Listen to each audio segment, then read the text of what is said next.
sunu phrase bu njëkk nekk man anta wala nga ni man anti yow la kan mooy yow la kan. su fekkee jigéen ngay waxal si ngay wax man anti. su fekkee góor ngay waxal nga ni man anta. waaw man anta yow la kan.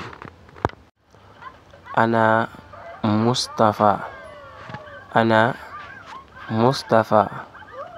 man la Mustafa. man la Mustafa. ana Mustafa. maaza tafal huna. maaza tafal huna.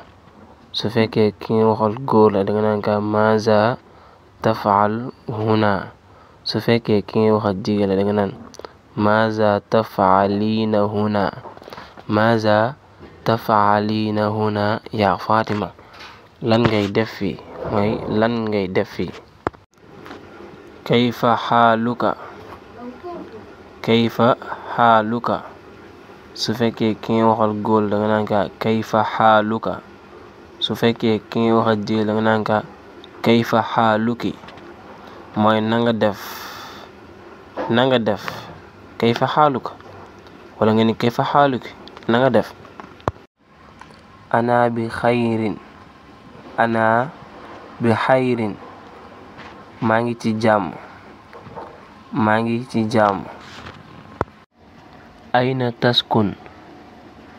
ayna taskun su fekkee ki nga waxal góor la masalan nga bu wax Moodu fan nga dëkk nga ni ko ayna taskun yaa Moodu. ayna taskun yaa Moodu. bu fekkee jigéen nga ni ayna taskuniina yaa Fatima.